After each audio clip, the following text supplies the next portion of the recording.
Hey, don't you just love good titles? I work at lifechurch.tv. So today I'm hanging out in a room of like 45 youth pastors and kids pastors. And my boss decides it's a good idea to introduce me. Here she goes. This is Jason, adult content developer. Yeah, you know how that one went. Man, I love titles so much that I worked on the one for this talk for a while. What you don't know about what you already know about social media for your church. Yeah, it's a little long, so we shortened it. What you don't know about social media for your church. Either way, both titles are clickbait.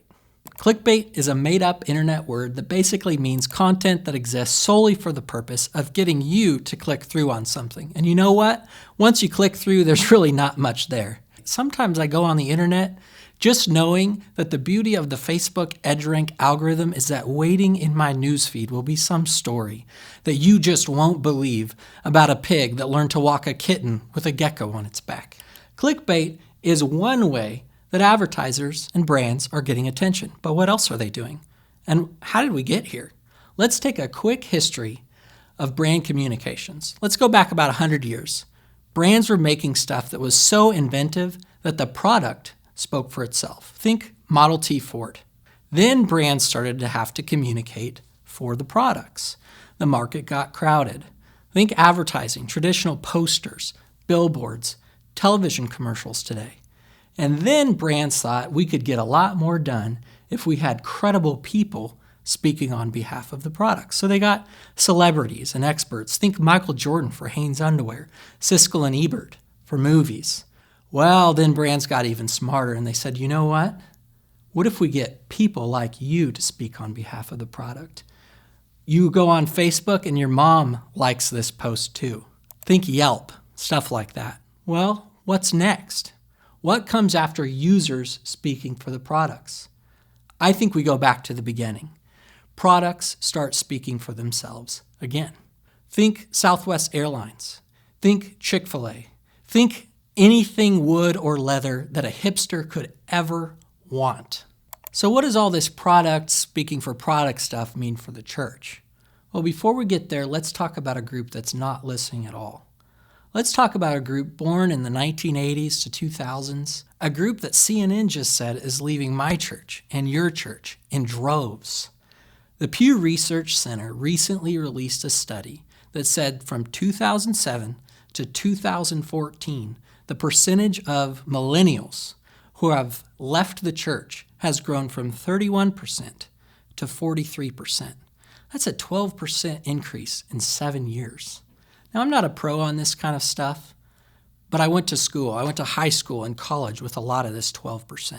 You know what I hear them saying? I hear them saying, I'm let down. Somebody failed me. I went to church and they didn't do what they preached. I hear them saying that we are a bunch of clickbait. So if that's the case, how do we show them we're not clickbait Christians? How do we let the product of Jesus speak for himself? We're the church. We're God's good idea for a broken world. We're not paid to find warm butts for seats on Sundays. We're called to do the things Jesus would do for the people he would do them for in the places where the people are. Where are the people? This year, Americans will spend an average of 5.5 hours online every day, 3.5 hours on social media. That sounds like a place Jesus would go. So how do we take Jesus to social media? Let's talk about 7 ways to look like Jesus on social media. First, you got to be there. Jesus went. He went to the well. He went to the wedding. He went to the crowds. You've got to be there. Second, listen. Jesus listened to the woman at the well. He told the children, come to me. You might need to set up some searches on Twitter so you can celebrate people's birthdays. You might need to like some Instagram pictures. You might need to comment on some Facebook walls. You need to listen. Third, be human. God didn't send us a mailer. He sent us his son in the flesh. You need to be human on social media. Laugh, mess up, be real, be honest, be open, start conversations. This isn't going to be easy. You're probably going to need a team of volunteers to help run your social media accounts. You need to be human. Fourth, be generous. Jesus offered his time and ultimately his life. You shouldn't just ask for stuff on social media. What can you offer? Maybe it's good advice, excellent content, maybe even just, hey, I saw you on Sunday, but be generous. Fifth, this is my favorite one, do mission. Jesus didn't just come to talk about salvation, he came to save. Don't just talk about your church on social media. Be the church on social media. Maybe you need to have some Periscope prayer time. Maybe post some YouVersion verse images. Or maybe you just need to have church online with a church online platform. Whatever you do, you need to do your mission on social media. Sixth, inspire. Jesus' words inspired the greatest movement that there's ever been. Most of our churches get more impressions on social media than we ever will on the weekend. But are we spending that much time on our social media content? We need to create quality, platform-specific content that's geared toward the needs that people have. We need to inspire. 7. The seventh way that you desperately need to look like Jesus on social media, invite. Jesus convinced a group of fishermen to quit their favorite sport and only source of income just to follow him. If you'll do the first 6 things on this list and do them well, you'll have a group of people who are itching for you to invite them to accomplish the mission of your church. Make this list your social media strategy, and you will have introduced real people to the real Jesus. And that is what we get paid to do. You know what else we get paid to do? We get paid to deliver results. Let me tell you a story. So before I worked at lifechurch.tv, I worked at Convoy of Hope, an awesome humanitarian organization that feeds kids, empowers women, empowers communities all around the world. I manage their social media accounts. One day I was just sitting at my desk on Twitter, listening, and I saw this tweet. It was from a guy named Paul in Minnesota. It said, "Hey, will you pray for my dad? He's about to go into surgery." Now, it didn't say, "Hey, Convoy of Hope, will you pray for my dad?" He just posted it for everybody to hear. And I don't know if it was the Holy Spirit or my better judgment, but for some reason, I stepped out of what was normal.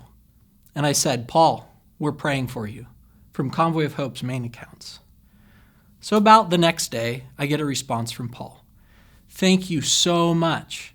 My dad went into his surgery and there's no more cancer." Awesome story, right? So about a year later, sitting in my office again, I just remember looking up through this little window, you know those ones they put in office doors? And it looks like Jesus is standing there. Long curly hair coming down this guy's shoulders. He walks in my office and he says, "Hey, you don't know me, but I'm Paul. About a year ago, you told me you'd pray for my dad on Twitter."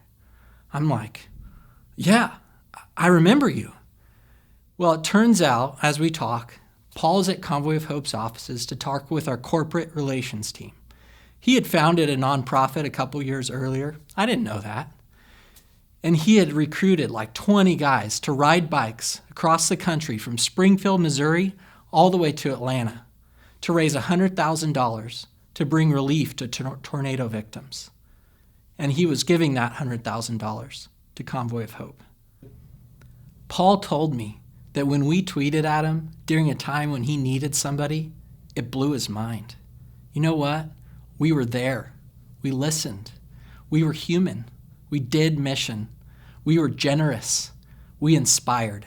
And we invited Paul to be part of our mission. So how do we take 39, 100, 500, 10,000, 100,000 social media followers and turn them into Paul? How do we let the product speak for himself? How do we take millennials who right now are rocket fuel for social media, but kryptonite for our churches, and turn them on fire to reach people for Christ?